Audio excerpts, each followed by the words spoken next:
परमानंद अनिर्वचनीय प्रेम स्वरूपम मोक्षदायिनी सत्संगत जी, प्यार से कहिए धन निरंकार जी।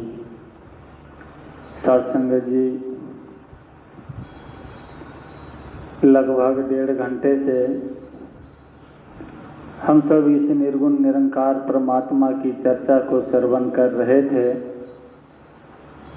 सत्संगत जी, हम सब बड़े भाग्यशाली हैं जो हम सब के जीवन में सत्संग मिला। आज संसार में मानव का चोला लेकर के अनेकों मानव भ्रमण कर रहे हैं, लेकिन मानव के चोला प्राप्त होने से हम सब मानव नहीं होते हैं। यदि जन्म से कोई मानव होता तो रामचरितमानस में संत शिरोमणि तुलसीदास जी ने मनुर्भव का जिक्र किया। इससे यह स्पष्ट है कि जन्म से हम सब मानव नहीं हैं। मानव तो तब बनते हैं जब हम सब सद्गुरु के शरणागत होते हैं। सत्संग जी, जब सद्गुरु के शरणागत होते हैं तो सद्गुरु या ब्रह्म ज्ञान रूपी दात देकर या जो जीवन का जो लक्ष्य है उसे पूर्ण करते हैं। जीवन का लक्ष्य है, अभी महापुरुषों ने मुक्ति के बारे में चर्चाएं कर रहे थे और यह अगस्त का महीना, पिछले 15 अगस्त को हम सब ने जहां मुक्ति पर्व के रूप में मनाए, एक स्थान पर एकत्रित होकर सत्संग गए,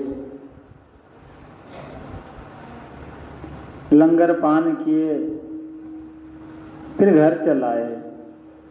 सत्संग जी, उससे मुक्ति नहीं मिला।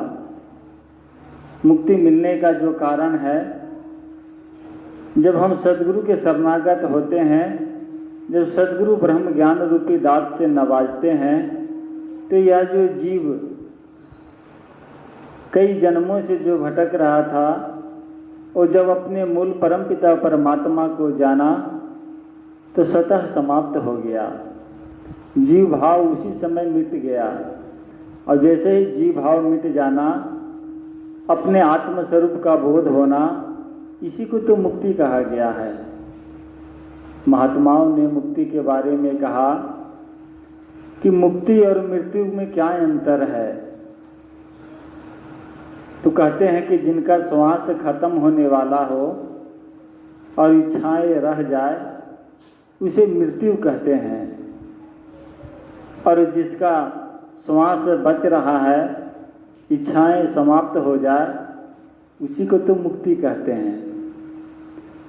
इच्छाएं जो है सत्संग जी, अग्नि की तरह है। एक वस्तु प्राप्त होना, दूसरी की इच्छा, दूसरी प्राप्त होना, तीसरी की इच्छा, या यह इच्छा निरंतर चलते रहता है। अब इसे अग्नि का रूप दिया गया है। अग्नि में हम ईंधन डालेंगे तो क्या अग्नि कम हो जाएगा? नहीं सत्संग जी, कम नहीं होगा। इसी प्रकार यदि हमारे हर एक इच्छा को पूर्ति होने के बाद नई इच्छा का जन्म देते चले जाएंगे तो ये इच्छा समाप्त होने वाला नहीं है। कबीर साहब ने कहा, माया मरी ना मन मरी, मर मर गया शरीर, आशा तृष्णा ना मरी, कह गए दास कबीर। यह जो माया है ये भी नहीं मरा, और यह जो मन है ये भी नहीं मरा, और शरीर मरता चला गया। मन के बारे में गुरु नानक देव जी महाराज कहते हैं, ई मन को कोई खोजो भाई, ई तन छूटे मन कहाँ समाई। जब इस शरीर से आत्मा निकल जाती है तो फिर इस मन कहाँ जाता है, क्या होता है? ये मन जो है शरीर का सूक्ष्म अंग है। जिस प्रकार ये स्थूल शरीर को आप सब देख रहे हैं, इसी प्रकार मन है, सेम शरीर का है। जब फिर हम दूसरे शरीर में जाते हैं, फिर उस शरीर का मन उत्पन्न हो जाता है। तो सत्संग जी, बाबा हरदेव सिंह जी महाराज हृदय वाणी में फरमा रहे हैं कि संसार में 4 प्रकार के भक्त होते हैं। भक्त है 4 तरह की, लेकिन सबकी अलग कहानी है, अलग अलग है भाव सभी की, सबकी अलग निशानी है। भगवान श्री कृष्ण ने भी अर्जुन को समझाया कि हे अर्जुन, चतुर्विद्या मां भजन्ते सुकृत अर्जुना, आर्तो अर्थार्थी जिज्ञासी ज्ञानी चा। कहते हैं मेरे 4 प्रकार के भक्त है, आर्त, अर्थार्थी, जिज्ञासु और ज्ञानी। लेकिन ये 4 प्रकार की भक्त तो 4 प्रकार के हैं, श्रेष्ठता ज्ञानी भगत के बताया गया है। फिर आगे बाबा जी हम सबको समझाते हुए कहते हैं आर्त भगत है पहला, जो हर दुख संताप से डरता है और वह जन तो केवल बस भय के कारण भक्ति करता है। आप संसार में देखे होंगे बहुत सारे ऐसे हैं, यदि उसे किसी प्रकार का रोग लग गया, किसी प्रकार का परेशानी जीवन में आ गया, वो भागदौड़ करने लगा और किसी स्थान पर जाने के बाद में उनका परेशानी समाप्त हो गया, तो फिर वो वही स्थान पर टिक गया और भय के कारण भक्ति करना चालू कर दिया। जिस प्रकार धारणाएं हैं, कोई इच्छा पूर्ति के लिए मांग रखते हैं और वो मांग पूरा होते ही जो हमने उसके सामने इच्छा रखा वो प्रकट करते हैं, फिर हमारा भक्ति वहीं तक होता है, फिर हमें भक्ति से कोई लेना देना नहीं रहता। भक्त है दूजा अर्थार्थी, जो धन वैभव की मांग करे और खास किसी मकसद के कारण भक्ति पथ पर पांव धरे। अर्थार्थी भगत के बारे में कहा गया कि जो अर्थार्थी भगत होते हैं उनका कोई खास मनोकामना होता है, व्यापार चल जाए, नौकरी लग जाए, कारोबार चल जाए, मकान बन जाए। मनोकामना पूर्ण होते ही जो उन्होंने श्रद्धा रखा वो कार्य करवाए और फिर उनका भक्ति वहीं तक रहा, फिर समाप्त हो गया। आगे फिर कोई जिज्ञासा उसके मन में वैसा नहीं आया। फिर आगे समझाते हैं कि भक्त है तीजा जिज्ञासु, जो ईश्वर से अनजान है वो तो करना चाहता, इस मालिक खाली का पहचान है। कहते जिज्ञासु भगत है, मन में जिज्ञासा है कि जिस स्वरूप परमात्मा के बारे में ये शास्त्र लिखे गए हैं, जिस स्वरूप परमात्मा का रूपों का वर्णन शास्त्रों में किया गया है, वैसे स्वरूप परमात्मा को जानो, वैसे स्वरूप परमात्मा को पहचानो। जो जानने योग्य है, देखने योग्य है। ज्योतिषामपि तज्जोर ज्योतिर्तमसा परिमुच्यते, ज्ञानम ज्ञानम ज्ञानगम्यम हृदय सर्वस्य विशिष्टतम। भगवान श्री कृष्ण अर्जुन को समझाते हुए कहते कि हे अर्जुन, ये अंधेरा को खत्म करने वाला ज्योतियों में भी परम ज्योति मैं ही हूँ। ज्योतिषामपि तज्जोर ज्योतिर्तमसा परिमुच्यते, ज्ञानम ज्ञानम ज्ञानगम्यम हृदय सर्वस्य विशिष्टतम। कहते हैं कि ये जो अंधेरा को खत्म करने वाले ज्योतियों में परम ज्योति मैं ही हूँ और ज्ञान की दृष्टि से देखने योग्य हूँ, देखा जा सकता हूँ और सबों के हृदय में वास करता हूँ। मन में ये जिज्ञासा है ऐसे पर परमात्मा को जानूं और उसके लिए वो निरंतर यात्रा करते हैं। यदि कहीं कोई आवाज़ सुनाई देता है प्रभु परमात्मा के बारे में, वो उस स्थान तक पहुंचता है और जो रूप वर्णन किया है परमात्मा का, यदि उस रूप के मुताबिक उसे परमात्मा नजर नहीं आता है, जिसके बारे में कहा गया है देखने योग्य है, देखा जा सकता है, फिर वो लौट जाता है। सत्संग जी अगला लाइन में समझाते हैं कि चौथा ज्ञानी भगत हरि के जान के भक्ति करता है, हर पल हर क्षण गुरु वचनों का मान के भक्ति करता है। कहते जो ज्ञानी भगत होते हैं ज्ञान के मतलब होता है कि जिस किसी वस्तु के बारे में ठीक ठीक जानकारी हासिल होना, उस वस्तु का ज्ञान कहलाता है।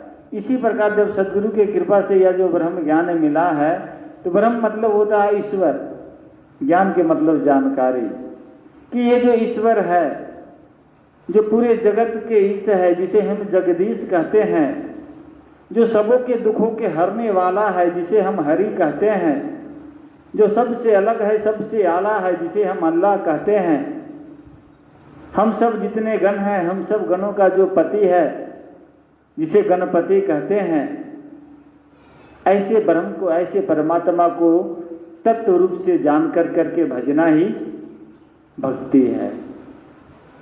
यदि हम इस अवस्था को प्राप्त करते हैं, ज्ञानी की अवस्था को प्राप्त करते हैं, अगला लाइन में बहुत मार्मिक बात बाबा जी ने कहा कि यदि संसार में किसी का श्रेष्ठता है, श्रेष्ठ है ज्ञानी भगत हरि के जान के भक्ति करता है, कहे हरदेव वही ईश्वर को भाता और सुहाता है। यदि हम सब चाहते हैं कि जिसके कृपा से अभी महापुरुषों ने कह रहे थे कि बड़ भाग्यशाली हैं हम सब जो मानव के तन मिला। इस संसार में 84 लाख जीव भ्रमण करते हैं। 84 लाख जीव में 83,99,999 योनियां जो है वो केवल भोग योनि है, अपने कर्म के अनुकूल वो प्राप्त करते हैं। लेकिन एक मानव तन रूपी एक योनि ही एक ऐसा साधन है, हम तो अपने पूर्व जन्म के कर्म को फल को भोगने के लिए तो आए हैं, इसमें कोई दो राय नहीं है। लेकिन ये अवसर है, ये मौका है कि एक तरफ से हम जमा पूंजी को खर्च करें और दूसरी तरफ से उस पूंजी को भी बढ़ाएं। यदि कोई व्यक्ति को 1 लाख रुपए मिल जाए और कहे ये लो मैंने तुझे दिया, इसे तुम्हारा गुजर बसर करना है क्योंकि तुम्हारे खाते में इतने ही है। अब वो व्यक्ति 1 लाख रुपए को लेकर करके कोई कारोबार ना करे, उस रुपए की उन्नति के लिए कुछ ना सोचे और उस रुपए को खाता चला जाए, तो फिर कोई भागो वाली बात नहीं है। कहेंगे ना बड़े भाग मानुष तन पावा। परमात्मा ने तो अति कृपा किए और ये अवसर दिए। अवसर है मुक्ति प्राप्त करने की, मोक्ष प्राप्त करने की, आवागमन के बंधन से मुक्त होने की। यदि हम मुक्त नहीं होते हैं, मुक्ति को प्राप्त नहीं करते हैं, तो फिर वही अवस्था है जो उस रुपए वाले की अवस्था है। एक एक श्वास कीमती है, अगला श्वास आएगा या नहीं ये भी पता नहीं है। सत्संग जी, एक बुजुर्ग का हाथ में कुछ प्रॉब्लम हुआ,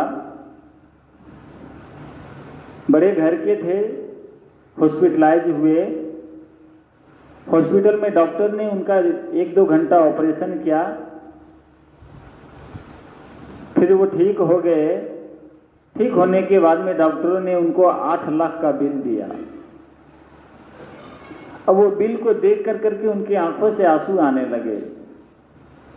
डॉक्टर कहने लगे क्यों, क्या हुआ, क्यों रो रहे हो, बिल ज्यादा आ गया है क्या, कहो तो मैं कुछ कम करवा देता हूं।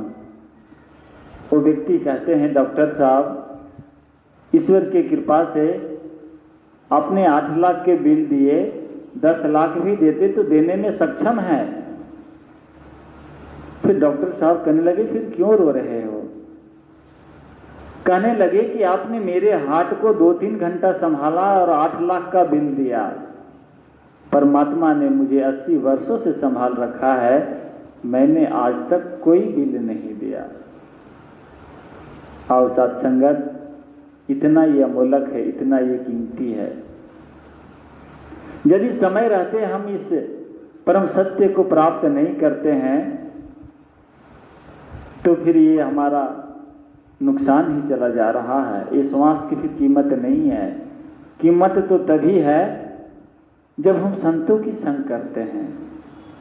ये जो 2 घंटा बैठ कर के हम सब सत्संग में जो समय बिताए, इसका कीमत है। इसलिए महात्मा जगाते हैं, जब जब सद्गुरु संसार में आते हैं एक एक मानव को जगाते हैं। हम सब माया के नींद में सो रहे हो रहे थे। बड़ी कृपा सद्गुरु का, जिन्होंने जगाया। और उस दुख को धन्यवाद दीजिए जिस दुख के कारण सद्गुरु के शरण में आने का अवसर मिला। यदि वो दुख जीवन में घटित नहीं होता तो हम सब उसी प्रकार संसार में रहते जिस प्रकार और इंसान विचरण कर रहे हैं। दास का जो निजी अनुभव है, 90% महापुरुष ऐसे हैं जो कुछ न कुछ दुख के कारण सद्गुरु के शरण आए। जब दुख पड़ता है तब परमात्मा नजर आता है। आओ साथ संगत, सद्गुरु के वचनों पर विश्वास करना आ जाए। जिस प्रकार सबरी का जिक्र महापुरुष ने किया कि सबरी मुक्ति की अवस्था तभी प्राप्त की जब उन्होंने अपने गुरु के वचनों का पालन किया। गुरु को वचनों का पालन किया। गुरु ने कहा और संसार उसे भटकाने के काम किया। सबरी क्यों आएंगे तेरे पास? तू क्या है? क्या है तेरे पास? प्रभु क्यों आएंगे? लेकिन उन्होंने माना नहीं। कहा मेरे गुरु का वचन है, प्रभु जरूर आएंगे। सत्संग दास को एक छोटी सी कहानी याद आ गई। एक बैरागवती नाम करके बहना थी। नित्य दिन भगवान विष्णु के मंदिर में जाकर करके वो पूजा किया करती थी और बड़े भाव विभोर होकर करके दिन भर उनके पूजा में वो मग्न रहती थी। राजघराने की थी। उस रास्ते से एक चोर को गुजरना हुआ। अब उसे देखा बैरागवती बहुत भोला भाला है और उसके पास बहुत सारे जेवरात थे। चोर के मन में विचार आया क्यों नहीं इसका सारा जेवरात को लूट लिया जाए। अब उनके पास गया, कहने लगा बहन जी पानी पिलाना। कहते अभी लेके आए।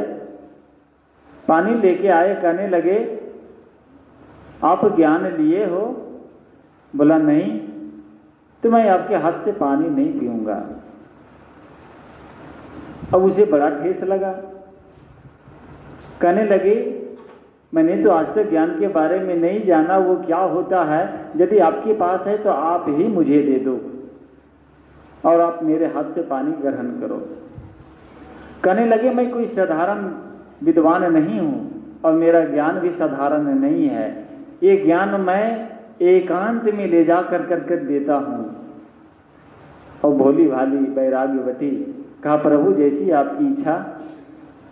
अब वो उनके साथ चले गए। गांव से बाहर जंगल में ले गए। कहने लगे अब तो एकांत आ गए, अब तो आप वो ज्ञान बताओ। कहते बताता हूं, ये पेड़ के पास आप खड़े हो जाओ। अब पेड़ के पास जब वो खड़े हो गए, उनके हाथ पीछे करके बांध दिए और उनका कहने लगे ये ज्ञान तभी मिलेगा जब ये सारा गहना तुम्हारे बदन से उतार दिया जाएगा। ये माया के आवरण को हटाना पड़ेगा। साध संगत जी वो सारे जेवर उतार कर एक कपड़े में बांध दिए।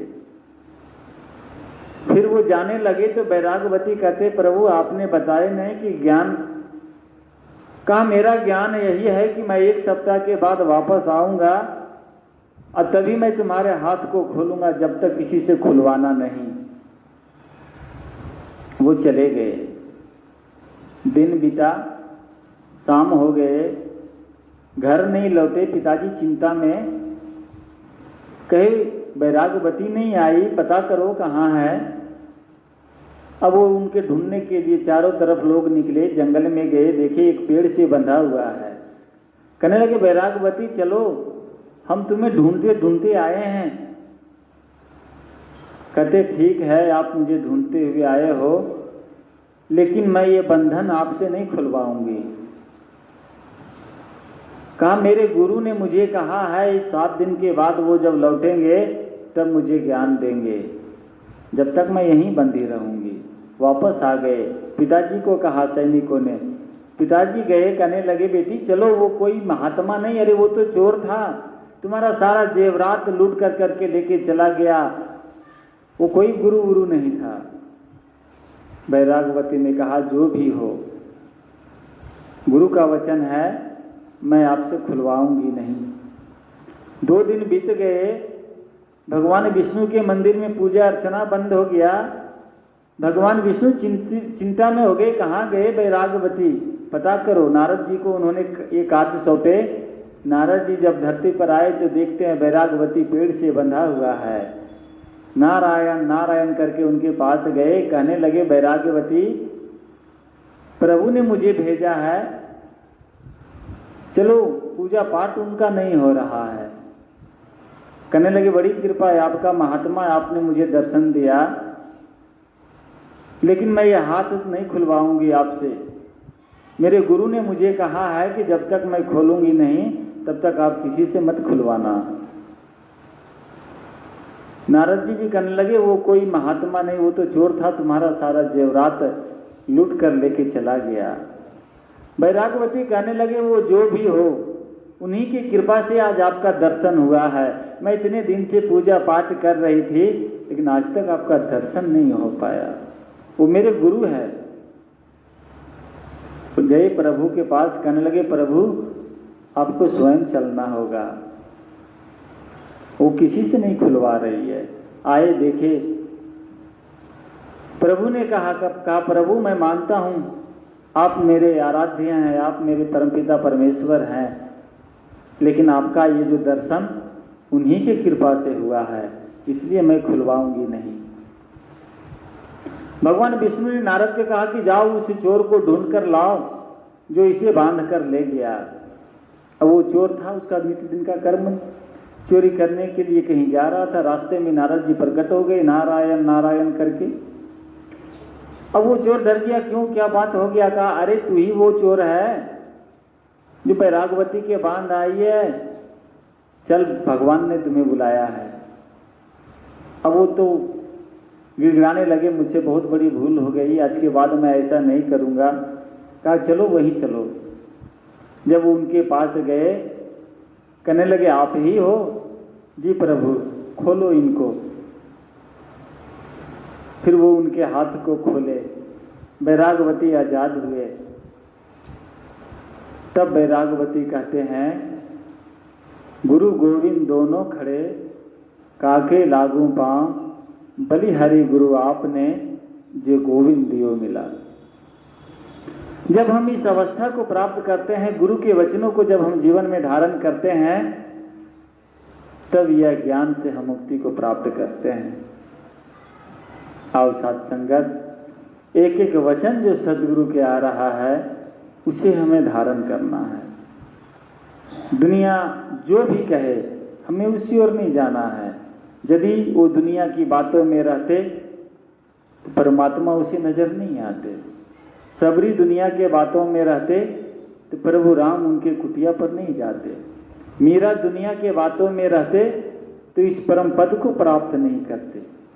जहर का प्याला दे दिया उनको, ऐसे ऐसे संसार में उत्पीड़न किया जाता है। इसलिए बाबा जी ने कहा कि जिन अपनाए वो सत्य मार्ग को, जग करता बैर रहा।